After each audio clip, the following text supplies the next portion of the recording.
Salam saudara-saudara yang dikasihi Tuhan. Dalam video ini kita akan mendengar kesaksian yang sangat menyentuh dari seorang mantan Buddha yang mengalami perjumpaan pribadi dengan Tuhan Yesus Kristus. Hidupnya diubahkan dan sekarang ia bersaksi serta membawa banyak jiwa datang kepada Tuhan Yesus Kristus. Bagi Bapak, Ibu, dan saudara yang baru bergabung di channel ini, silakan berikan dukungan dengan cara like, komen, dan subscribe. Dan juga bagikan video ini kepada Bapak, Ibu, dan saudara dan teman-teman supaya banyak orang diberkati oleh Tuhan. Kiranya kesaksian ini menguatkan iman kita semua dan menjadi berkat bagi banyak orang. Mari kita mendengarkan dan menyaksikan bersama-sama. Tuhan Yesus memberkati. Pertama kali saya dibawa Tuhan melihat keadaan di surga. Mulai saat itu memang pelayanan saya sangat banyak efeknya ya. Jadi efeknya lebih kepada pekerjaan atau pelayanan supernatural, dan itu dari tahun ke tahun itu nggak pernah berhenti.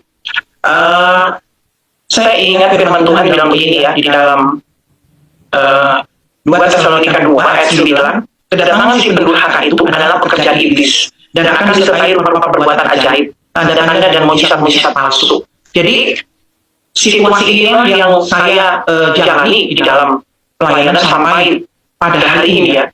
Kalau mau dikatakan kemarin itu di bagian kedua, Tuhan berbuat mujizat, ya. Singkat cerita, sampailah akhirnya ketika saya ada jadwal di Jakarta di beberapa tempat, saya informasikan kepada Bapak itu bahwa nanti saya ada jadwal di Jakarta, kemungkinan saya akan ketemu dengan yang bersangkutan. Nah, setelah kami selesai semua, hari Sabtu saya coba dengan tim kami sebagian, kita coba kunjungi yang bersangkutan ini ke tempatnya untuk dengan catatan pada saat itu adalah mau didoakan secara onsite, karena selama ini saya layaninya lewat WhatsApp. Nah, ketika kami layani di hari Sabtu itu di luar dugaan kami, Bapak ini yang dimana sudah bertahun-tahun punya satu penyakit yang dokter sudah katakan di ginjalnya mungkin sudah hampir tidak berfungsi, dan juga punya tumor ya. Dan pada waktu dilayani, puji Tuhan hari itu Bapak itu bilang saya mau dibaptis.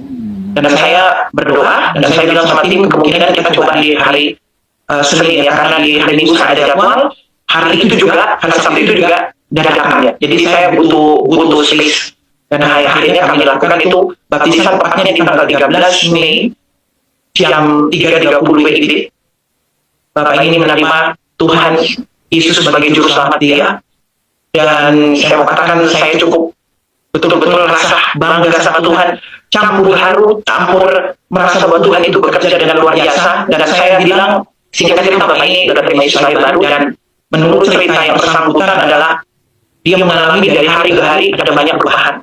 Dan kalau tidak salah beberapa hari lalu, karena saya begini ya, di dalam pelayanan saya itu Bapak ini adalah orang yang sekian belas ya, karena pelayanan saya adalah paling sering berhubungan dengan kuasa gelap. Karena Matius sempat katakan bahwa penyakit itu adalah kuasa kegelapan, berasal dari kuasa kegelapan. Nah, bertahun-tahun atau berpuluh-puluh tahun atau belasan tahun saya melayani, Bapak ini sebenarnya adalah orang yang saya sudah lupa orang ke berapa belas ya, yang berurusannya dengan cancer, dengan tumor, ya. Tapi saya mau mundur sedikit ke pelayanan saya, bagaimana saya selalu berhadapan impact atau dampaknya selalu berhadapan dengan kuasa gelap. Dan saya nggak pernah takut sampai hari ini. Awalnya, ketika saya bawa jiwa, ketika saya melayani orang pelepasan, itu dampak-dampaknya bertubi-tubi. Ya, lama-kelamaan saya mulai merasa bahwa saya tidak akan pernah bisa dikalahkan, karena saya percaya, saya pegang janji Tuhan, saya pegang firman Tuhan. Tuhan berikan dia otoritas, ya, di surga dan di bumi, dan Tuhan berikan otoritas untuk mengalahkan segala bentuk ulah dan kalajengking, yaitu semua kuasa kegelapan. Dan saya punya satu prinsip, ketika saya melayani jiwa, karena jiwa itu dibawa kepada Tuhan Yesus, saya harus menang, dan saya tidak akan pernah mau kalah, apalagi berurusan dengan kuasa kegelapan. Nah, ada tahun-tahun pertama ya, di dalam pelayanan saya, di atas tahun 2000-an ya, kami diminta melayani satu daerah. Nah, daerah ini daerah yang memang bisa dibilang daerah yang rawan dengan kuasa gelap. Nah, saya waktu itu tugas saya WL, dan saya punya pemimpin yang akan khotbah. Saya pada saat itu punya anak masih kecil, anak nomor 2 saya itu masih kecil ya. Jadi saya bilang dampak dari kuasa gelap, dari orang-orang yang dimenangkan dari kuasa gelap, dan itu dampaknya bisa ke saya, ke keluarga saya, itu sudah sering dan rutin terjadi.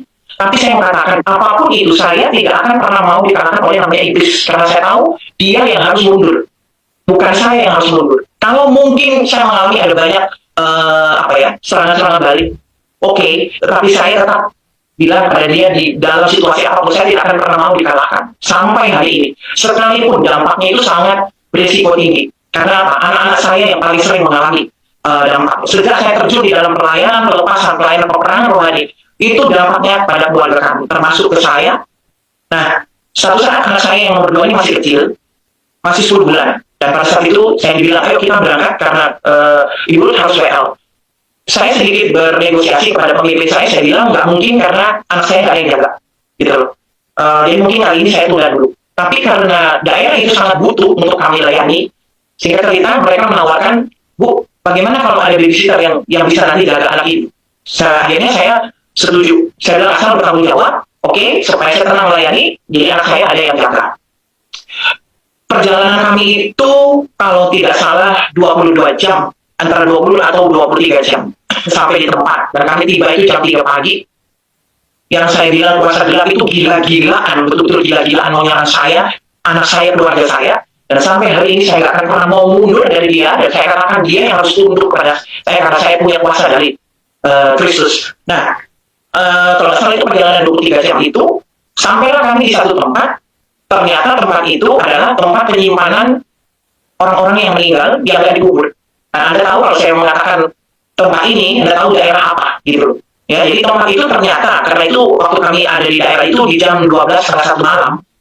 Jadi tempat itu ketika kami pulang beberapa minggu kemudian, baru kami coba cek, ternyata tempat itu adalah namanya Lodah. Jadi tempat penyimpanan orang-orang meninggal yang tidak dikubur, yang tidak dimasukkan di dalam tanah, tapi disimpan di gua-gua, gitu.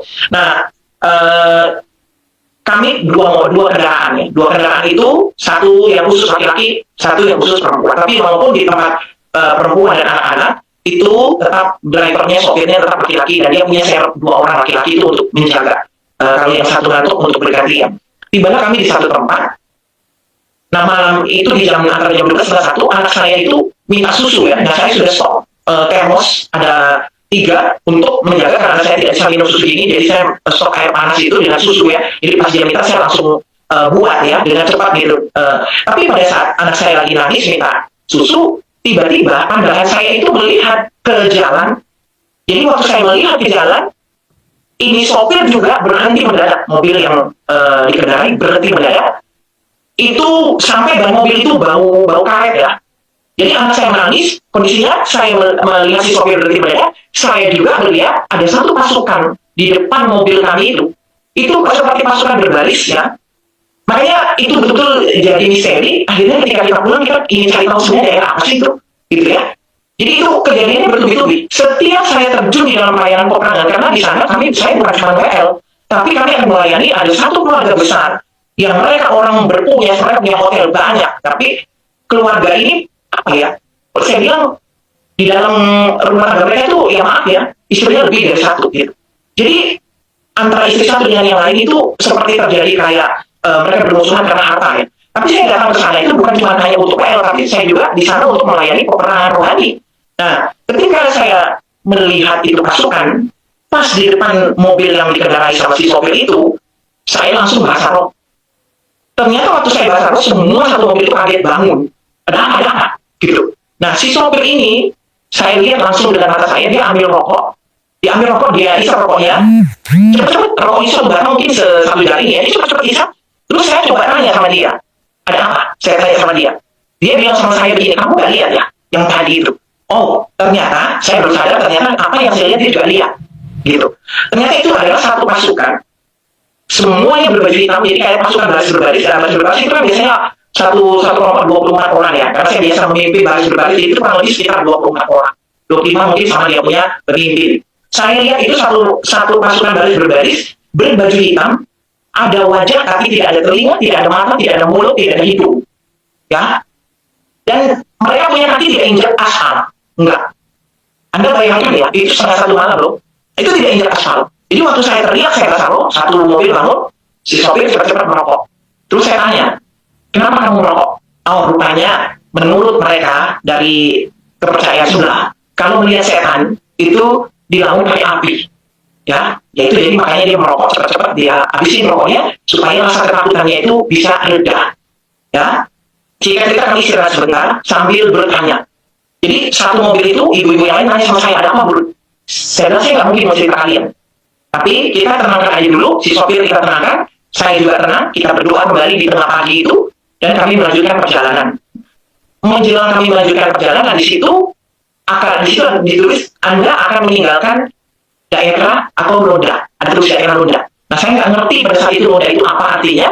Nanti saya sudah pulang dengan rombongan, baru saya paham. Ternyata itu artinya adalah daerah wilayah di mana orang-orang yang meninggal itu nggak dikubur. Jadi mereka cuma taruh di buah-buah. Ya, mungkin Anda tahu sekali daerah mana kalau yang seperti itu. Nah, sampai di hotel, kurang-kurang lebihnya kami 2:30 pagi. Panitia udah mengatur kamar, gitu. Kami disiapkan kalau nggak salah itu 3 kamar. Ya, jadi saya berdua, anak saya yang masih 10 bulan, baru keluarga yang lain lagi, ibu-ibu yang lain dia di kamar sebelah karena anaknya banyak, sama dia punya keponakan ikut, dan kamar sebelah lagi khusus yang laki-laki. Jadi itu kalau nggak salah 3 kamar kami dapat. Tapi hari itu ternyata memang saya nggak akan pernah bisa diam ketika dia tahu dia musuh banget sama saya, gitu loh. Karena apa? Setiap ruang gerak pelayanan yang saya lakukan, apalagi pelayanan yang berhubungan dengan peperangan rohani, dia selalu tidak akan pernah mau diam, ya. Tapi saya sudah bilang sama dia, kamu dengarin dia. Saya tidak akan pernah mundur, apalagi takut sama kamu. Dan saya sudah siap nyawa saya, kalau memang Tuhan izinkan. Tapi saya mau katakan, bukan saya harus tunduk sama kamu harus tunduk sama saya. Ya, karena saya udah betul-betul emosi, udah campur gemas, campur jengkel, campur aduk. Sehingga cerita pagi itu, kami masuk hotel. Saya berdua dengan anak saya yang 10 bulan. Nah, saya duluan cari di mana tempat air panas di dalam kamar hotel itu. Karena saya mau dendam susu anak saya yang tadi itu karena dia nggak bisa minum dingin muntah. Jadi saya mau cari, saya dapat kamar mandi, ada bathtub. Nah, kalau ada bathtub itu kesempatan untuk kita taruh air panas, baru kita rendam susunya supaya hangat sedikit lah. Waktu saya masuk ke kamar mandi, ya, untuk buka air untuk saya pasang air panasnya gitu supaya itu merendam botol susu, saya dengar kayak ada sesuatu yang terbang gitu. Saya lepas botol susu itu, saya balik ke kamar, anak saya dari tempat tidur yang lagi tidur enak, dari spring bed terbang 3 meter ke bawah. Wow, saya di situ pagi itu saya berasa seperti gila. Kalau memang saya itu bisa saya akan hadapin kamu. Dan saya bilang, gila kalian semua, keluar. Saya bilang, keluar kamu bilang. Saya marah banget karena apa? Anak saya itu terjun dari spring bed. Dan Anda tahu, waktu anak saya terjun itu nggak ada suara, nggak nangis. Kalau nangis kita tahu dia masih hidup. Tapi ini nggak nangis, diam. Wah, di situ pagi itu saya seperti orang gila, emosi saya dapat, kamu saya bisa dapat wujudmu, saya akan melawan kamu, apa yang sini saya bisa dapat, saya akan hancurin kamu. Tapi nggak bisa. Singkat cerita, saya cepat tolong anak saya goyang, dan saya tambah diam. Terus saya bilang ini, Tuhan, saya datang di sini bukan untuk menunggu kematian anak loh. Saya datang di sini untuk melayani jiwa-jiwa. Jadi kamu bertanggung jawab buat anak saya ini. Dia masih 10 bulan loh. Sehingga cerita, habis saya berdoa seperti itu, anak saya bilang benar pas tadi. Sehingga cerita saya udah mikir, saya nggak akan taruh lagi di spring bed. Saya taruh di lantai. Dan saya udah standby. Sementara saya lagi benahin tempat tidur di lantai. Jadi semua ventilatornya saya turunin ke lantai. Saya taruh anak saya di lantai supaya dia tidak jatuh lagi. Saya bilang di kamar mandi itu bunyi sensor. Sensor, Anda tahu sensor itu untuk pohon-pohon yang besar sekali itu. Itu sensor bunyinya besar banget. Seperti kamar itu seperti mau meledak. Ya, nah ketika saya dengar bunyi itu, saya habis benahi anak saya yang di lantai, saya mau masuk ke kamar mandi, ternyata lemari yang di belakang saya itu mau berebah ke badan saya loh. Dia mau timpa saya. Di situ saya betul-betul perang tertinggi. Saya bilang, setan diludah kalian, mau ngapain kalian sama saya? Kamu kira saya takut? Ya, itu lemari yang tadinya berdiri tegap, itu mau roboh badan saya loh. Nah itu juga saya berdua dengan anak saya. Jadi ini belum kelar, perang ini belum kelar dari sejak di jalan itu. Ya, yang saya lihat itu dari kampung Loda itu ternyata itu tempat mayat disimpan. Sampai ke hotel itu belum selesai. Ya, dan akhirnya lemari itu, ya saya cari apa yang ada di situ. Saya dapat saya lakukan sama sapu. saya gebukin loh itu kompensasi dari kalau dia berbentuk fisik atau ada wujud, saya akan lawan dia. Tapi itu wujudnya cuma lemari, gitu. Dan hari itu seperti orang gila tengah pagi, saya teriak-teriak, saya bersaro, tapi saya teriak-teriak, saya kan bilang udah di mana, pokoknya udah perang, habis-habisan, ya. Singkat cerita, saya itu sepanjang hari nggak bisa tidur. Padahal kami itu jam 9 pagi, kan sudah harus melayani. Dan yang dilayani itu banyak sekali, karena itu satu keluarga besar, gitu loh. Singkat cerita, saya nggak tidur, ya. Dan itu peperangan gila-gilaan yang saya bilang selama saya pelayanan itu betul-betul gila karena berhubungan dengan anak saya. Nah, sebelum anak saya yang 10 bulan ini mengalami, di tahun-tahun sebelumnya, ketika saya berada di satu tempat pedalaman misi, saya biasanya saya 5 minggu baru naik ke kota, ya, naik ke Balikpapan. Jadi ternyata ada satu waktu teman saya tidak bisa tidak bisa turun ya dari Balikpapan, tidak bisa turun ke pedalaman. Jadi mau nggak mau saya jadinya 5 minggu. Yang harusnya saya cuma 2 minggu atau paling lama 3 minggu, ganti teman, gitu ya, ganti tim lagi. Tapi hari itu teman saya bilang dapat pesan dia nggak bisa. Jadi terpaksa saya harus melanjutkan sampai ada yang naik ke pedalaman, gitu. Nah, singkat cerita, saya punya anak yang pertama itu, pada saat itu kelas 3 SD atau kelas 4, ya. Nah, dia pulang doa malam dengan papanya, naik motor. Ternyata tanpa papanya sadar, ini anak dalam kondisi ngantuk. Tapi itu bentuk daripada serangan setan, di mana setiap ada orang yang saya lepasin, setiap ada orang yang saya layani peperangan, pasti saya dapat konsekuensinya.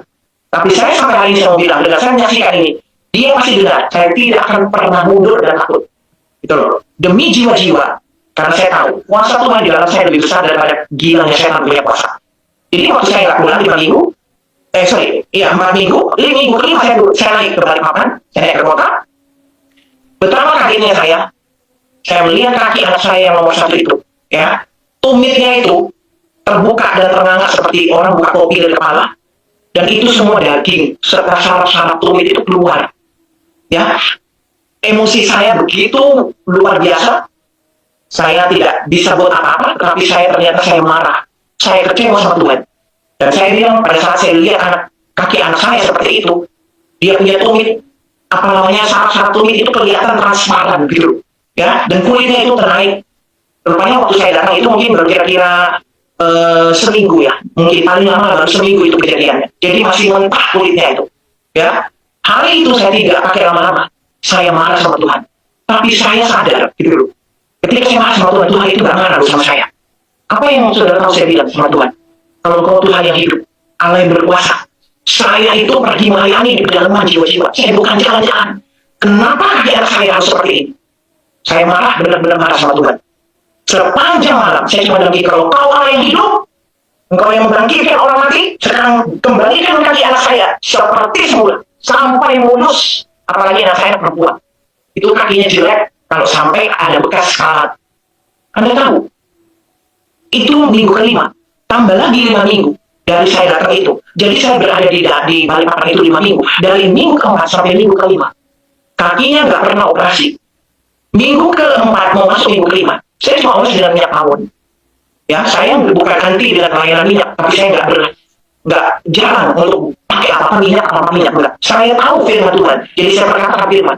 Saya bilang, kalau engkau adalah firman, engkau adalah roh, engkau buktikan bahwa kaki anak saya tidak akan pernah kalah, dan kembalikan kaki anak saya mulus seperti semula. Setiap malam saya doa cuma pakai minyak tawon, saya oles. Dari yang tadinya masih nganga seperti ini nih, ya, pelan-pelan dari waktu ke waktu itu kulit mulai menyatu sampai minggu ke-5 saya berada di kota itu, di tempat saya. Saya melihat dengan mata kepala saya sendiri, ya, kulitnya itu mulai katuk, mulai tertutup, ya, mulai tertutup kulitnya dan mulai nyambung antara kulit sebelah dengan kulit sebelah. Ini tumit loh, ya, dan itu mulai nyambung. Pas minggu ke-5 lewat sedikit berapa hari, semuanya nyambung, walaupun masih merah kondisi kulitnya itu masih merah. Tapi kulit-kulit yang terbuka seperti topi itu tadi itu semua tersambung satu dengan yang lain, gitu loh. Artinya betul-betul Tuhan itu kerja. Dan Tuhan itu seperti mempermalukan saya. Apakah kamu ragukan kuasaku? Ya, jadi minggu ke-5, saya belum naik, saya bilang sama pimpinan saya tidak akan naik sebelum kaki anak saya lihat mulus kembali. Saya nuntut Tuhan, harus mulus kaki anak saya. Karena pada saat saya lagi ada di rumah, saya bukan jalan-jalan, saya tidak holiday. Saya ngurusin jiwa-jiwa di pedalaman. Dan akhirnya, masuk minggu ke-6, itu kakinya yang tadi masih ada kayak kasar-kasar gitu ya, itu kembali normal. Ya, walaupun merahnya mulai pelan-pelan dia memutih sebagian lepas sebagian begitu, tapi saya mau sampaikan di sini, Tuhan kerja the best, ya, enggak operasi sama sekali, hanya memperkatakan firman. Dan saya di situ saya sangat yakin bahwa setan tidak bisa menghabisi saya kalau bukan seizin Tuhan. Dan singkat cerita, anak saya yang pertama kakinya pulih, tidak dan tanpa operasi, ya, dan mulus kembali sampai hari ini. Anak itu sudah usia 33 tahun. Tumitnya mulus kembali. Anda bayangkan kuasa Tuhan itu begitu luar biasa, yang membuat saya tergila-gila dengan mengurusin jiwa-jiwa. Nah, saya lanjutkan anak saya yang berdua tadi, yang 10 bulan. Singkat cerita, besok pagi kami sudah mulai pelayanan jam 9. Tapi setelah besok satu hari kami lewati, kami kumpul semua tim, ya, tim yang khusus perempuan. Saya pimpin, saya bilang setiap pagi kita ada mesbah. Jadi jam 4 itu kita mesbah, ya. Nah, kami sudah pindah dari hotel ya, sudah nggak di hotel lagi, sudah di rumah yang bersangkutan, rumah yang mengundang kami datang. Kami ada di rumah situ karena rumah itu sekalian mendoakan rumah baru, rumahnya lumayan banyak, kamarnya ada 9, dan kami dikasih salah satu kamar di situ, gitu ya. Jadi saya tidur tetap dengan anak saya yang kecil itu yang masih 10 bulan, dan saya bilang sama panitia yang lain, walaupun kita berbeda kamar, setiap pagi jam 4 kita harus mesbah bareng di kamar saya, gitu ya, mesbah semua kita mesbah untuk kita persiapan melayani pagi.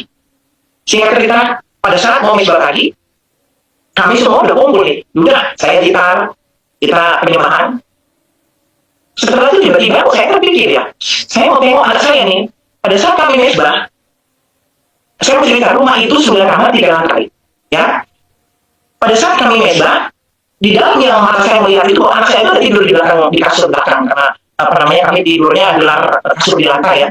Jadi anak saya ada di belakang saya, seingat saya pada saat saya sebelum ambil gitar untuk mesbah ya. Setelah selesai mesbah, saya cari anak saya udah ada. Anda bayangkan betapa gila kuasa gelap itu di daerah itu. Dari kami pergi, saya melihat pasukan berbaju hitam, nggak ada mata, nggak ada telinga, nggak ada hidung, nggak ada mulut, tapi muka ada. Ya, dan tidak injak tangan loh. Itu kuasa gelap begitu gila-gilaan. Saya kaget. Selesai mesbah, anak saya memang ada di belakang, di tempat tidur. Langsung saya tanya sama orang-orang yang di mesbah, ini anak saya. Mereka udah nggak tahu. Saya tiba-tiba dibawa, anak turun, keluar dari kamar saya turun. Saya turun terus, saya panggil mbak yang babysitter itu. Mbak, lihat anak saya. Terus mbaknya ketawa-ketawa. Dia ketawa-ketawa sambil di antara dia dan jarak anak saya itu kurang lebih ya 1,5-2 meter. Dia ketawa-ketawa, dia bilang begini sama saya. Iya bu, anaknya turun sendiri. Hah? Anda bayangkan, anak saya itu belum bisa jalan loh. Itu baru 10 bulan. Anak saya yang berdua itu baru bisa jalan 13 bulan. Jadi anak 10 bulan, itu siapa yang bawa turun ke bawah dengan lantai, kondisi 3 lantai. Kami di lantai paling atas loh. Nah, 1 lantai itu kurang lebih 10 tangga. Berarti kalau 3 lantai, dia melewati 30 tangga loh. Bayangkan itu. Kuasa gelap, bawa anak saya. Saya tidak percaya dia bisa turun tangga, nggak percaya saya. Ya, saya tanya sama si mbak yang sudah bangun pagi-pagi itu. Karena kita kelar mesbah itu setengah 6. Dia bilang, dia ketawa-ketawa, dia bilang, ini anaknya ada di bawah. Nggak masuk di akal kalau saya bisa jalan ke bawah. Jadi anak saya pun itu ditenteng sama kuasa gelap. Saya ambil anak itu, saya peluk dia, saya doain, saya bilang semua kuasa gelap yang, karena anak kecil ini kan kosong ya, dia nggak bisa, belum punya benteng ya untuk membela dirinya ketika kuasa gelap masuk, gitu loh. Sampai segitunya kuasa gelap mau mencoba untuk apa ya? Tujuannya supaya saya gagal tidak usah melayani. Karena saya tahu orang yang dilayani semua orang penuh dengan hidup dengan kuasa gelap, walaupun mereka ke gereja. Mereka boleh ke gereja, mereka boleh jadi Kristen, tapi hidup dengan kuasa gelap. Dan setiap jiwa yang punya kuasa gelap ketika saya layani, itu sudah beresiko tinggi loh. Kenapa? Pasti nanti imbasnya saya juga. Gitu loh. Ya. Dan ini aneh, betul-betul aneh. Ya. Ketika kami kembali dari perjalanan journey misi itu, kami mencoba, saya bilang coba kita mampir ya, tempat yang dimana kami tengah pagi itu, 1:30, itu mobilnya yang mendadak gara-gara lihat pasukan itu. Ternyata, Anda tahu, mobil yang kami tumpangi itu, memang di jam 3 pagi itu dia minta izin untuk pulang. Kenapa? Karena dia bilang kalau dia pulang tidak sepagi ini, nanti dia pagi itu di 7:07 sempat ketemu polisi, dan karena mereka adalah rental gelap. Jadi, itu bisa, uang yang kami bayar ke mereka bisa diambil sama polisi. Itu menurut cerita dari si sopir. Jadi dia minta izin di jam 3 pulang itu dia pulang. Saya layani si sopir berdua itu, karena ada 2 orang kan. Si sopir tidak jalan Tuhan loh. Saya layani, saya bilang sama si sopir, di dalam nama Tuhan Yesus, uang kamu utuh, sampai kamu bisa bawa pulang keluarga kamu, dan kamu tidak akan ketemu dengan polisi. Artinya tidak kena razia. Ya, ini ada kesaksian the next ya dari si sopir ini. Singkat cerita, waktu kami pulang, saya bilang sama panitia, boleh nggak kita mampir di tempat yang pada saat itu kami melihat satu pasukan orang yang punya muka tapi tidak punya mata, hidung, dan telinga dan lain sebagainya. Ternyata waktu kita mampir di tempat itu, Anda tahu, bekas ban mobil ya yang rem pada malam tengah pagi itu, ternyata itu bedanya cuma kurang lebih 2,5 meter dari tempat itu adalah jurang 300 meter. Jadi kalau malam itu kami jatuh, ya, kami jatuh di jurang 300 meter. Dan menurut cerita orang-orang yang tahu wilayah itu jarang ditemukan, Bu. Kalau jatuh ke bawah jarang bisa diselamatkan. Dan saya sangat percaya bahwa pertolongan Tuhan lewat pasukan malaikat yang beribu-ribu laksa itu melindungi, melayani, dan mendampingi kami setiap di mana saya pelayanan, walaupun ada risiko. Dan saya mau bilang pada teman-teman saya tidak akan pernah takut dengan risiko. Ya, sampai hari ini, dan waktu kami pulang, ternyata kami baru tahu ternyata tempat itu adalah tempat penyimpanan mayat. Ya, itu tempat di mana mayat, saya dengar cerita karena kami mampir di warung makan gitu ya. Anda tahu waktu kita mampir di warung makan, ketika pemimpin saya bilang begini, ibu berdoa, kita mau berdoa makan. Sebelum berdoa makan, Roh Tuhan itu bilang sama saya, kamu tengok ke atas, di atas kepala saya. Anda tahu di atas kepala saya itu tokek terbesar yang gedenya seperti anak buaya. Ada di atas kepala. Jadi artinya, ya makan itu pesugihannya dia pakai tokek itu. Dan akhirnya kita semua bubar, gak jadi makan. Kita tetap bayar, karena kita udah pesan, loh. Nah, kita minta maaf sama yang punya warung, kita nggak jadi makan. Kita buat alasan bahwa kami akan makan di tempat lain. Karena saya disuruh lihat sama Tuhan dalam ini, lihat kamu ke atas. Saya tengok ke atas, ternyata itu tokek. Di atas, pas betul-betul di atas meja makan kami. Ya. Dan saya melihat kuasa kegelapan ini betul-betul nggak pernah mau tinggal diam dalam segala kesempatan. Nah, berikutnya, bicara kuasa kegelapan. Pada saat anak saya baru masuk kuliah, yang nomor 2 nih, yang tadinya 10 bulan ya, ini anak saya dari kecil-kecil ya, ketika mereka saya libatkan di dalam pelayanan, mereka sudah terbiasa dengan imbas. Dari orang-orang yang selepas itu bikin KKS 900.000 orang tuh, pulang kena ke anak saya juga. Gitu loh. Nah, pada saat anak saya baru masuk kuliah tahun 2019, pada saat itu saya ada pelayanan ke Manado, ya, dan paginya saya lagi melayani orang yang gila-gilaan ya, kembali lagi ke gereja iya, Kristen iya, tapi kuasa gelap juga iya. Ya, jadi itu memang tantangan saya, selalu saya temukan orang-orang yang seperti itu. Tiba-tiba, itu hari Minggu malam, ya, saya baru mau beli makanan, gitu. Karena saya melayaninya dari pagi sampai siang, sampai sore ya, jadi saya malam itu baru, habis mandi saya berencana mau beli makanan. Makanan sudah saya beli, baru mau makan, saya dapat telepon. Bro, maaf, mau kasih tahu, anak saya namanya Moses. Moses kena insiden. Saya belum dengar insidennya, tapi Roh Tuhan bilang saya ini insidennya kayaknya bahaya banget nih. Terus saya tanya, iya, apa yang terjadi? Saya tanya gitu. Ternyata apa yang Roh Kudus sudah kasih tahu saya, itu dikasih tahu sama tim saya yang ada di Jakarta. Dia bilang, Moses kena cairan kimia. Minta maaf Bu, kami harus kasih tahu. Anda bayangkan, seorang ibu dengan anaknya seperti itu. Sementara saya masih 3 hari lagi loh di Manado itu, jadwal sudah dijadwal. Hari itu, betul-betul peperangan buat diri saya, antara malam itu atau besok pagi saya mau langsung ke Jakarta, atau saya melanjutkan pelayanan ini, dan anak saya siapa yang ngurus. Tapi saya bersyukur karena pada saat itu ada teman-teman gereja dia, karena posisi anak saya waktu kena cairan kimia, itu posisinya pada saat itu dia motornya belum dikirim ke sana, ya masih dalam proses kirim. Jadi, anak ini naik ojek, pulang gereja. Nah dia di gereja itu ditugaskan pegang multimedia. Jadi dia pulang gereja sekitar jam 7:30. Tiba-tiba ojek yang dia tumpangi ini lewat di satu tempat, nggak tahu bagaimana ceritanya. Ternyata dia udah disiram dengan cairan kimia. Nah dia baru rasa gatal panas melepuh begitu ketika sudah mau mendekati tempat dia tinggal, gitu loh.